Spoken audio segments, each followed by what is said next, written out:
라디오 스테이지 8화입니다. 오랜만에 돌아온 조은우와 정재원입니다.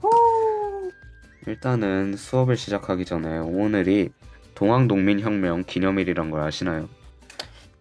5월 11일 동학농민운동 혁명 기념일인데요. 동학농민혁명은 저희가 전에 배우고 있었죠. 오늘은 그 날을 기념해서 역사를 먼저 한번 배워볼까 합니다. 그리고 또 오늘은 저녁부터 전국적으로 비가 예상됩니다. 강풍을 동반했다고 하니 모두들 조심하시기 바랍니다. 그럼 이제 역사로 고고!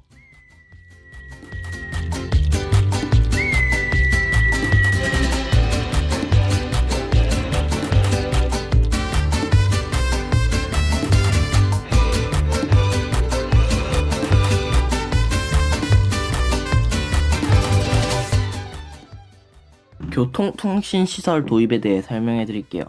개항 이후 정부의 개화 정책에 따라 통신, 전기, 교통 분야 등에서 근대시설이 갖추어 국민의 생활 양식이 바뀌어 갔습니다. 우정총국의 설립 이후 시작된 근대적 우편 사무는 갑심정변으로 중단되었다가 을미개혁 이후에 재개되었어요. 전신 업무는 1885년 서울과 인천, 희주를 연결하는 전신선을 가설하였고 더 나아가 중국, 일본과도 연결되었어요. 전화는 처음 궁궐에 가설된 이후 점차 서울 시내 민간에까지 확대되었어요. 그러나 이들 시설은 국내 기술과 자본 부족으로 대부분 외국의 자본과 기술의 도움을 받아 설치가 되었어요. 특히 교통, 통신 시설은 외세의 이권 침탈이나 침략 목적과 깊게 연결되어 있기 때문에 민중의 반감을 사기도 했죠.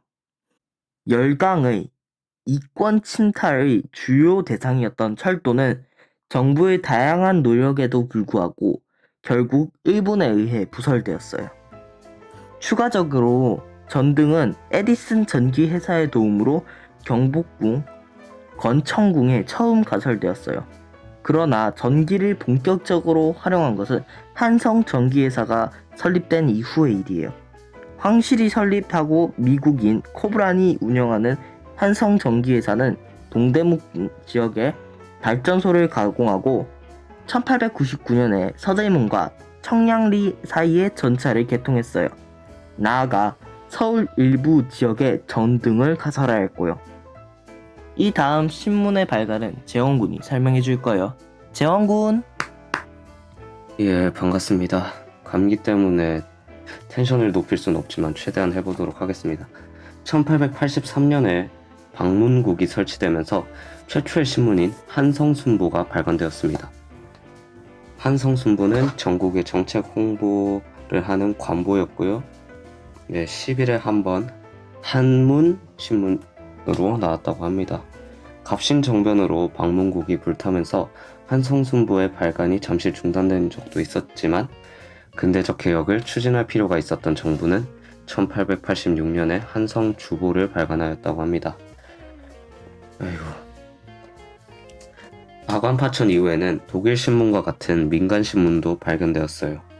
한성신문, 제국신문, 대한매일신보 등 한글신문들인데요. 대한제국 시기에 발간된 신문은 민중을 계몽하여 새로운 인재로 기르는 역할을 하였다고 합니다.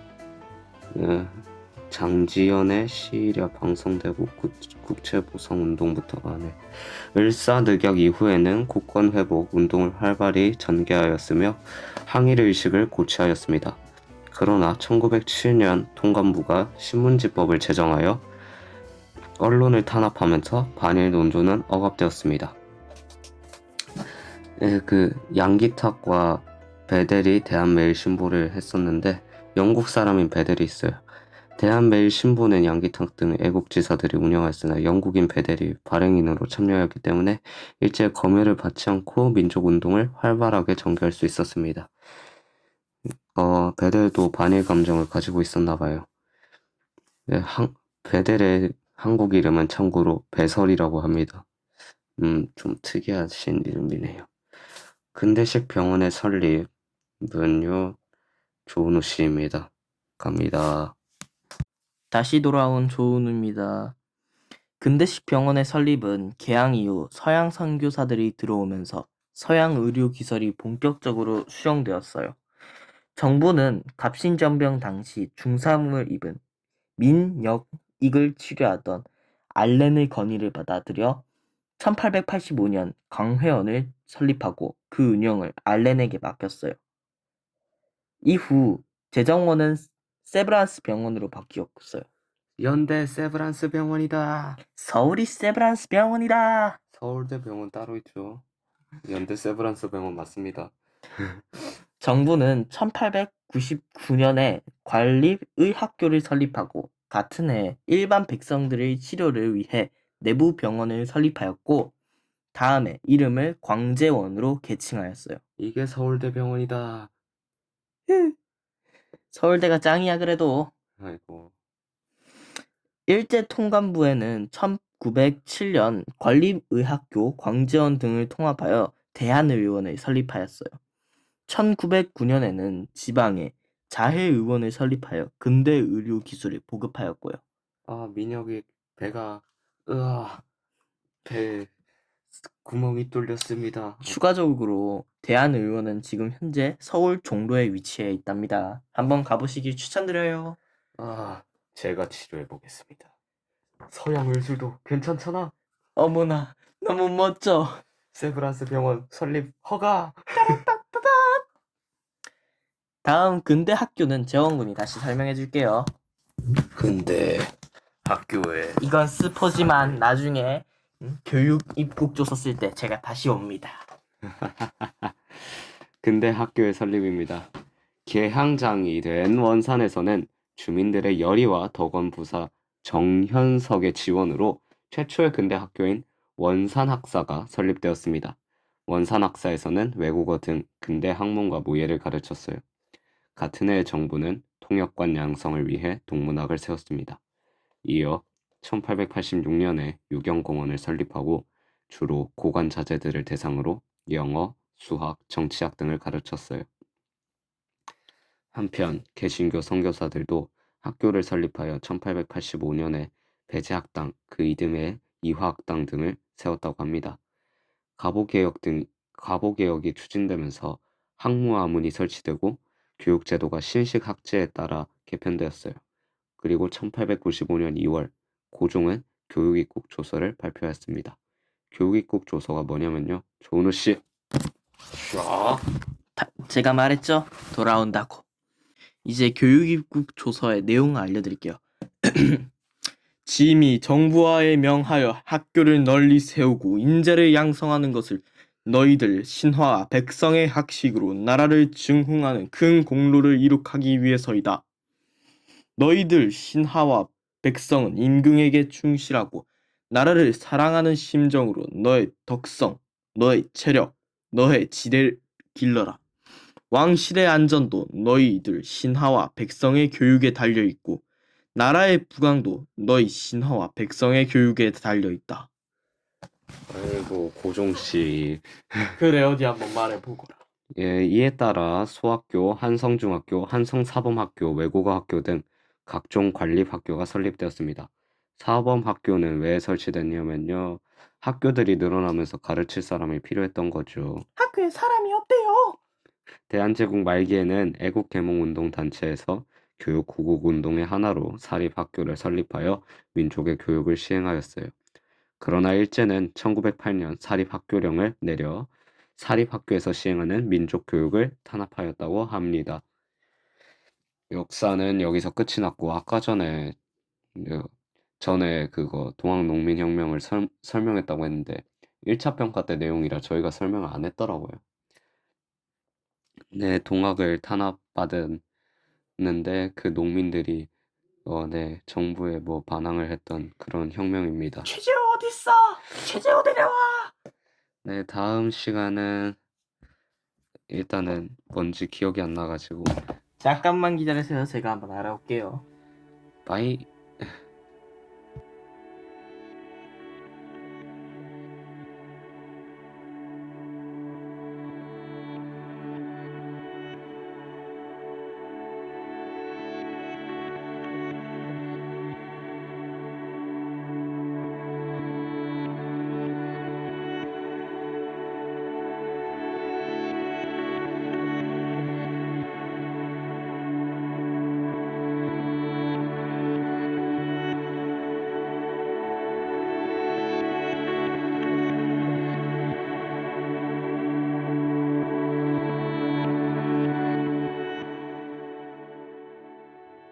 국어 시간입니다. 전에 제가 등남운동장 이야기를 읽어드렸잖아요. 거기에서 좀 세세한 분석을 좀 해보겠습니다. 그러니까 모더니즘 건축은 전에 그 모더니즘 건축은 그거잖아요. 건축과 자연의 모더니즘 건축이 이제 인간만 중심적. 중심적이고 막 그래서 그런 건데 이제 작가가 생각한 것은 인간과 자연이 교감하고 감성을 보여줘야 된다 이런 식이었는데 건축의 시간을 다루는 일이라고 말했었는데 그 이유가 자연과의 조화를 중요하게 고려하는 일이라고 합니다. 등나무 그늘은 그 자리에 앉은 많은 이에게 따가운 볕을 가려주는 것은 물론 봄에는 보라색 등꽃을 피워 이 세상 어느 곳에서 또 체험할 수 없는 빛과 향기를 선사한다. 이게 등나무의 가치고요. 건축은 등나무의 푸른 풍경이 펼쳐지도록 돕는 역할을 한다. 이게 건축과 자연의 조화를 알아볼 수 있다고 합니다. 감응이라는 게 나오는데 이 글에서 세 가지의 감응이 나옵니다. 그 세 가지 감응을 알아보기 전에 식물을 담게 설계하다 파트에서 식물을 어떻게 담게 설계했는가를 보자면 일단은 첫째는 어떻게 하면 최대한 공사비를 줄일 수 있는가였고 둘째는 식물이 주인이 되는 집이 되게끔 배려할 수 있는가 였다고 합니다. 이것이 글쓴이가 고려한 두 가지고요. 그래서 나온 세 가지 감흥은 첫째는 군수가 주민들에게서 얻은 감흥, 둘째는 글쓴이가 허국적대는 등나무 순에서 얻은 감흥, 그리고 마지막은요. 여기 있죠. 등나무의 성장하려는 힘과 그것을 떠받치려는 철공의 힘은 마치 상대편의 힘을 알아차린다는 듯 서로를 감응하고 있다. 이 부분에 건축과 자연의 감응. 그러면은 인간과 인간, 인간과 자연, 건축과 자연 이렇게 세 가지가 감응했네요. 국어는 이게 답니다. 다음으로 넘어갑시다. 다음은 영어. 잉글리시. 제가 황인욱은 성대모사 한번 해볼까요? We are the richest in your dome. We go a visit in the 영어가 아닌 것 같은데요. 정답입니다. 러시아어예요.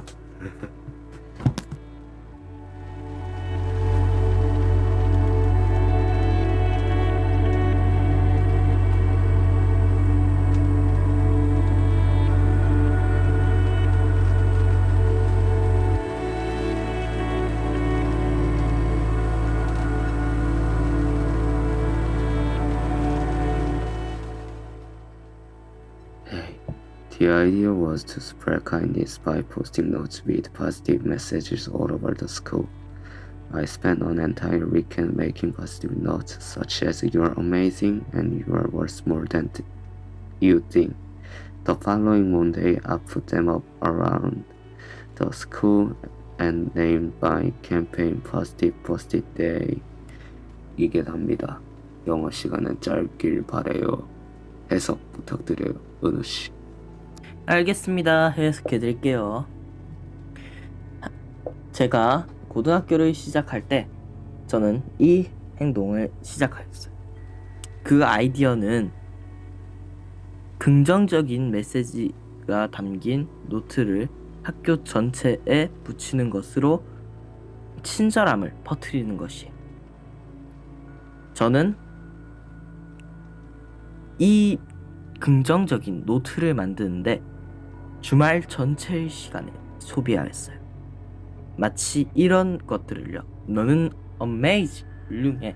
그리고 너는 네가 생각하는 것보다 가치 있어. 다음 날 월요일에 나는 그것들을 학교 전체 주위에 붙였어요. 그리고 이 캠페인에게 Post-it Day라는 이름을 붙였어요. 긍정적인 포스트잇 날. 이 다음 시간이 또 기억이 안 나네요. 찾아보고 오겠습니다. 바이바이.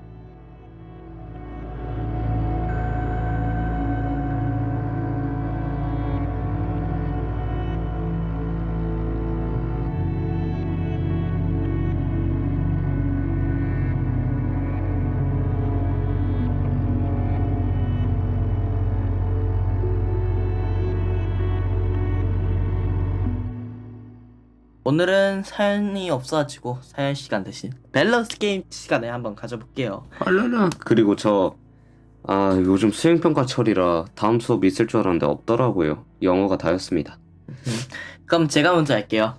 재원군, 만약 여친이 있다면 연애 초기 추억 장소에 방문할래요? 아니면 완전히 새로운 여행지에 가볼래요? 네, 그 정권은 썸을 탔던 장소나 처음 고백받았을 때 장소라고 봐도 되겠습니다. 저는 후자예요. 무조건. 새로운 여행지요. 그렇죠.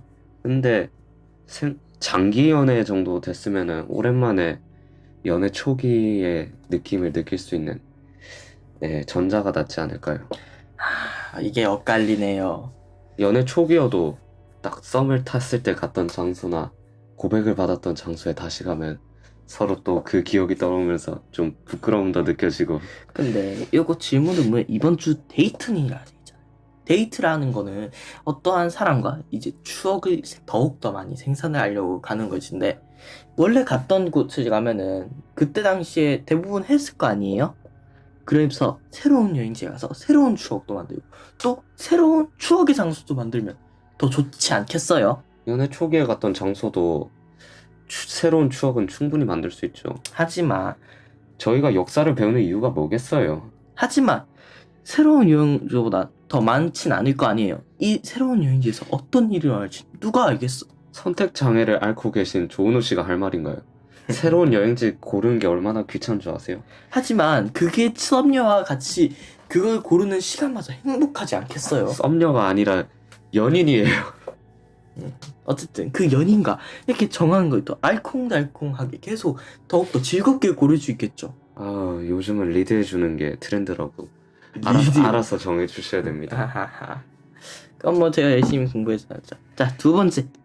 둘 중 하나를 선택하고 외출해야 한다면 서로의 얼굴에 그림 그리기 vs 서로의 머리를 웃기게 장식하기. 힘든데. 페이스 페인팅이 그나마 덜 부끄럽지 않을까요? 저도 동의하는 말입니다. 페이스 페인팅 같은 경우에는 잘만 그리면은. 네, 근데 머리를 웃기게 장식한다라 이건 밖에 돌아다니긴 좀. 혹시 여기 모자 쓰면은 저는 후자로 할게요. 우리끼리 기쁘긴 할 텐데 다른 사람들 시선에 좀 더러워 보일 수 있다.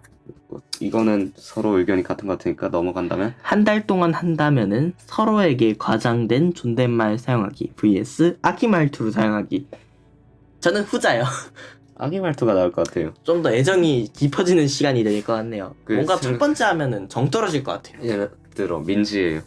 민지 씨. 저희가 한 100일 만났는데 아직까지도 존댓말을 쓰네요.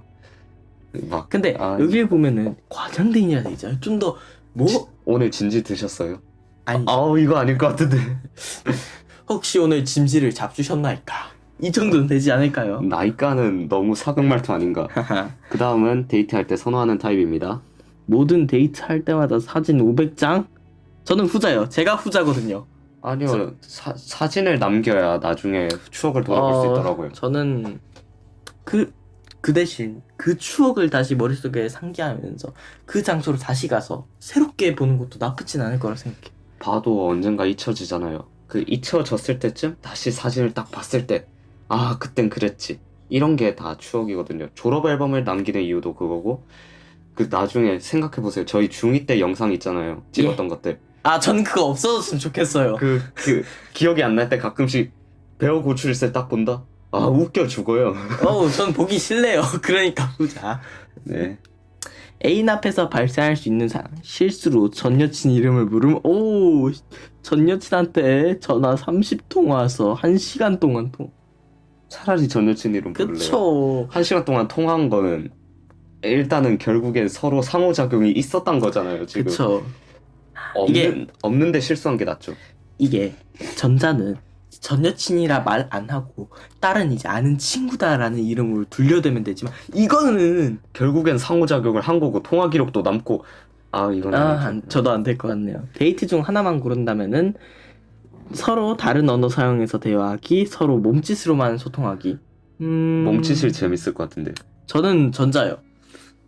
왜요? 뭐 전자 재밌을 것 같지 않아요? 한쪽은 스페인어 쓰고 한쪽은 일본어 쓰면 서로 못 알아듣는데.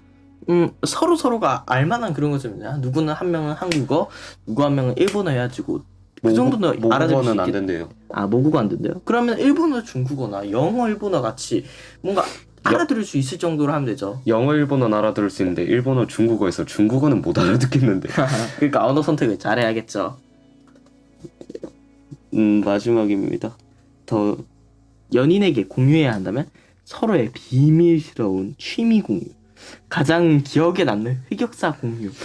저는 후자요. 후자로 하면은 그 흑역사에 대해서 웃으면서 좀 더 좋은 추억이 되지 않을까. 그쵸. 흑역사는 그냥 과거에 있었던 일인데 서로의 비밀스러운 취미는 현재 진행형이잖아요. 그쵸. 제가 아는 친구가 있는데 그 친구가 약간 이상한 취향을 가지고 있어서 그 친구도 후자 고를 것 같네요. 이거는 다음 것들은 다음 화에서 합시다. 좋습니다. 빠이빠이. 무릎